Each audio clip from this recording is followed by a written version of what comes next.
إن الحمد لله نحمده ونستعينه ونستغفره ونعوذ بالله من شرور أنفسنا وسيئات أعمالنا من يهده الله فلا مضل له ومن يضلل فلا هادي له وأشهد أن لا إله إلا الله وحده لا شريك له وأشهد أن محمدا عبده ورسوله صلى الله عليه وعلى آله وصحبه وسلم تسليما كثيرا أما بعد أرحب بكم جميعا أيها الأحبة مرة أخرى. So it was a pleasure to welcome all of you, my dear beloved brothers and sisters, my sons and daughters, and my dear respected listeners, whenever you may be. I welcome all of you. We continue bi'idhnillah these short reminders in this blessed month of Ramadan of the year 1442 of the Hijrah, the year 2021. I hope that you are all well and your loved ones and your family members, whenever you may be. May Allah subhanahu wa ta'ala protect us and preserve us all and grant us all the Jannah. Ameen. And in this life, may Allah grant us firmness upon the Sunnah and upon the way of the Salaf. Ameen. The reminder tonight, or today actually, today in the US, was the 7th day of Ramadan, and it may be the 8th day for some of you that following from Australia, from China, Singapore, and India, and Philippines, and the like. Alhamdulillah, it's going to be about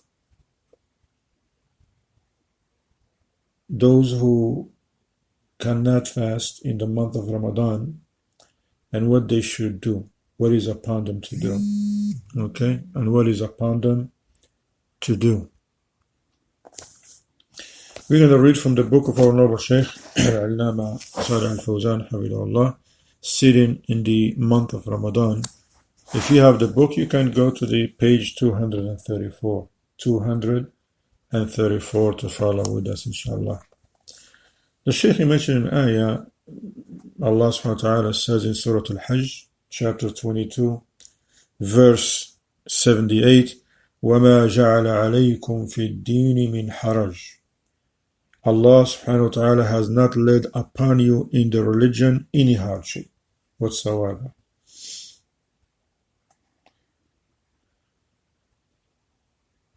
So in this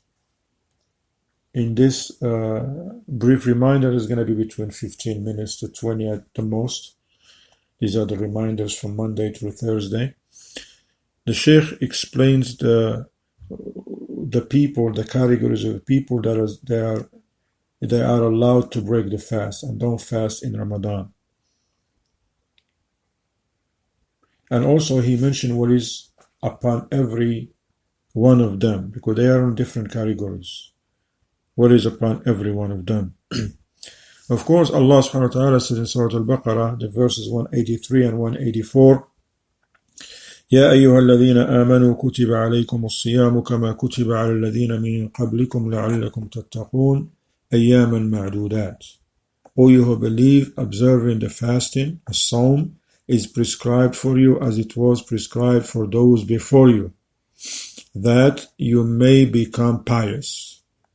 Observing a psalm, the fast, for a fixed number of days. But if any of you is ill or on a journey and they don't fast, the same number should be made up from other days. The Shaykh Hafidhahullah said, these two noble verses in Surah Al-Baqarah show the obligation of fasting upon every Muslim of sound intellect who is free from anything that would prevent them from fasting. So once again, we learn fasting in the month of Ramadan is not an option, is not a choice, is an obligation.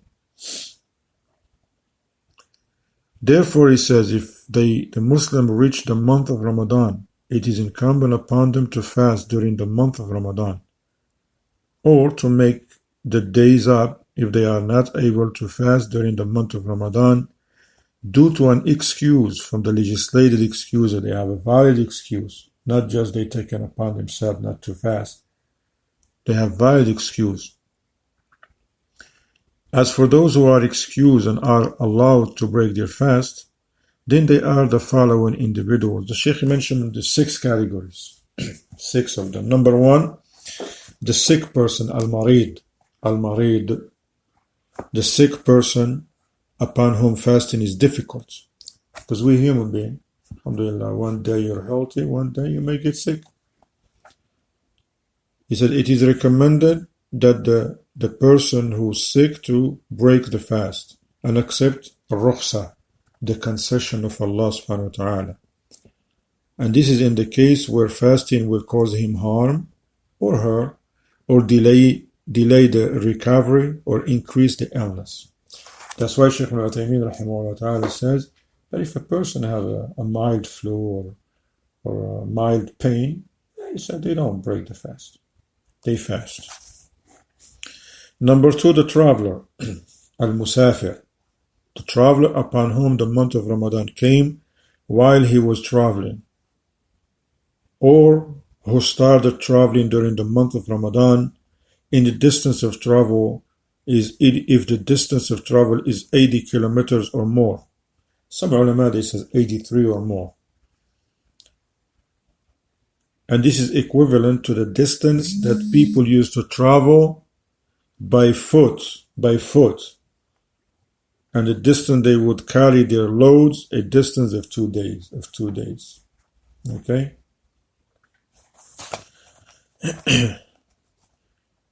And in the miles, like in those who use the miles, like the United States, it's like some 51 miles and up. The Sheikh said this is the one who is considered a traveler, and it is recommended for him to break his fast whether the fast is difficult for him or not. He should take whatever is easy for him. As the ulama, they mention that the traveler has given a choice to fast or not. However, if fasting make him sick or weak, cannot even move, and then this person should break the fast. And it is the same, now this ruling for the traveler, if his travel is an emergency travel, something happened and he has to go for work, to visit family members, something like that. Or if it is a repetitive travel, as in the case of the taxi drivers, but where most of his time is spent traveling between 2 cities. This doesn't apply on the taxi drivers who work in the city, like in our times we have Uber, Lyft, and other than that, or the taxis. If they are in the city, no, they don't break the fast. But if they travel, like also the truck drivers who they go from one state to another state, from one city to another city. Some of them even they go from one country to another country.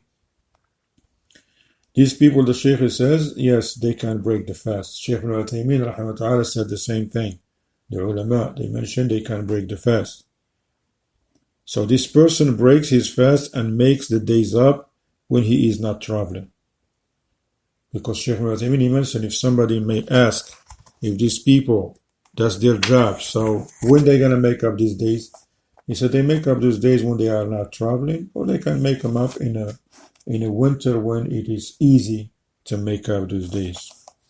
The Sheikh said, and if the traveler returns home during daylight hours, it is obligatory upon him to refrain from eating for the remaining portion of the day and then to make this day up, as previously mentioned. This is, however, Shaykh Ibn Uthaymeen rahimahullah, he says no. So this is difference of opinions in here. Shaykh Ibn Uthaymeen, he says no. The person who already broke his fast because he was traveling, or having a valid reason like the mensing women, if the reason is not there anymore, he says no, they don't have to break the fast. Afwan, they don't have to refrain from eating and drinking and complete the day as fasting. He says because it's not going to benefit them. They still have to make up the day anyway. The Sheikh says, and if the traveler intends during his travel that his stay will exceed more than 4 days, then it becomes incumbent upon him to fast and to complete his prayer as the resident would, because his traveling has thus ceased. And it is the same if his stay is for study or for business or other than that. But if the person who's traveling intends to stay for 4 days or less, or if he is going to stay to fulfill a need and he does not know when his need will be completed, then he is allowed to break his fast because he is still considered a traveler. The third category, the woman who has menses or post-childbirth bleeding.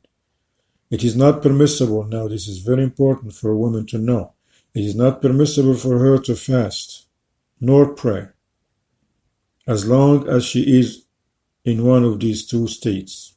And this is based upon the narration found in Sahih al-Bukhari and Sahih Muslim from Aisha radiallahu anha when she said, we were ordered, meaning the women in the time of the Prophet ﷺ, and the Prophet ﷺ is the one who ordered them. She said, we were ordered with making up the days of our fasts. And this was her response to a woman who asked her, why does the menstruating woman make up the fast but does not make up her prayer? So Aisha replied, we have been commanded to make up our fasting and we have not been commanded to make up our prayers. Hadith in Sahih Bukhari number 321 and in Sahih Muslim hadith number 335. And there is a consensus that it is not permissible for the woman to fast while she is menstruating. Shaykh al-Islam Ritaymi rahimahullah said it is confirmed in the Sunnah and by consensus of the Muslims that the menstruating woman is prohibited from fasting. Therefore, it is not permissible for her or the woman with post-childbirth bleeding to fast. He says, and if a woman fasts during this time of menstruation or postnatal bleeding, her fast is not correct. And this also goes along with reason, because the Islamic legislation came with justice in everything. The fasting of the menstruating woman would cause weakness in her body, while her blood is leaving her, so her fasting would not be fair to her. Therefore, she has been ordered to fast when she is not menstruating, in order for her fasting to be fair upon her, so she will not lose blood, the blood that makes the body strong, unlike the menstruating woman. And whoever, the Sheikh says, and whoever vomits against their will, then this does not negate their fasting. The Sheikh mentioned that point with this one. Alhamdulillah. The vomiting person, if they each overpower them, that doesn't break the fast, but they induce it, then that breaks the fast. A side point for the menstruating women, if the woman was fasting and she sees the blood of menstruation a moment before Maghrib, she has to make up that day. But if she sees the blood a moment after sunset, alhamdulillah, that days is counting from her fasting days. Likewise at Fajr, if a woman she see the blood of menstruation after Fajr, then that's where her cycle has started. But if her cycle stops right before Fajr, then she make her intention and start fasting, even if she doesn't make ghusl until after Fajr, alhamdulillah. Number 4, the sick individual with a chronic illness that they do not expect to be cured from and which constantly prevents them from fasting, like cancer, diabetics, and the like. This person breaks his fast and feeds a poor person for the equivalent of a half a sa' of wheat or something like this, the food of the people in that area, like rice and others and other items, and he does not have to make up the fast up because they're gonna still be sick and on the same condition after Ramadan. Half sa' varies. Some of the ulama, they said 600 grams, Some they say 1 kilogram. Okay, from between 600 grams and 1 kilograms for each day. And they can do it day by day, or they can do it in the beginning of Ramadan, or they can wait until the end of Ramadan and do it, whatever it's easy for them. Shaykh al-Uthaymeen said they can give prepared food, a meal, and that's what Shaykh al-Albani said as well. Alhamdulillah, you can give a meal, like a whole cooked meal, or you can give, alhamdulillah, rice or wheat or barley, whatever is consumed in that area. Number 5, the elderly person or senile who is not able to fast should break their fast and feed a poor person for every day. And they do not have to make up the fast up. Why? Because they are very old. And if they are old in this Ramadan, next Ramadan they're going to be even older. He said this is the case if the person still has intellect. But if the person, the senile person who has lost their sanity, then there is nothing upon them. No intention, no fasting, no salat, nothing. Because they're not sane. Number 6, the pregnant or the breastfeeding women.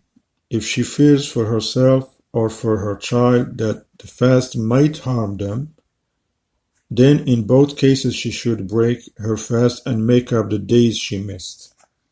Shaykh al-Uthaymeen says this is for the women that they have this issue. He says, but if a woman is strong, let's say a woman, she's pregnant or she's breastfeeding, but she's strong, mashallah, she can fast. He said she should fast.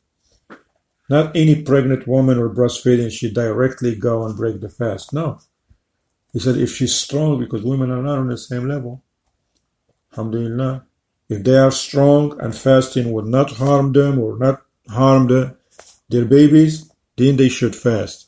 But if fasting will bring difficulties or harm, whether on them, on her, or on her baby or fetus, they break the fast. And they make up the days they missed.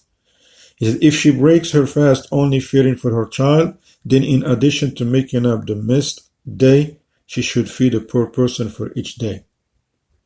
And the proof for the person with a chronic illness, the elderly, and the pregnant or nursing mother to break their fast is the statement of Allah subhanahu wa ta'ala in Surah Al-Baqarah, verse 184, وَعَلَى الَّذِينَ يُطِيقُونَهُ فِدْيَةٌ طَعَامُ مِسْكِينٍ.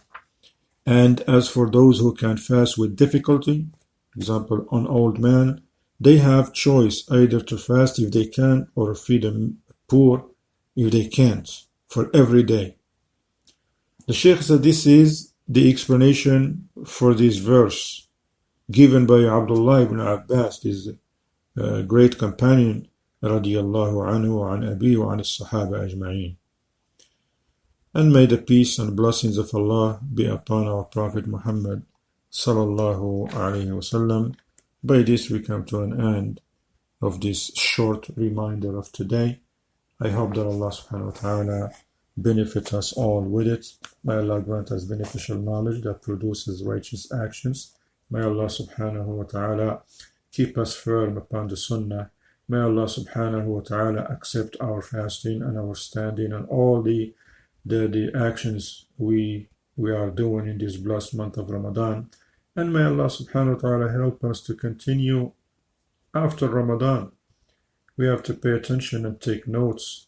If we are doing all of these good things in this blessed month of Ramadan, if we're doing it for Allah, to please Allah, to get the reward from Allah, then we should continue after Ramadan, because the Lord of Ramadan is the Lord of every single month.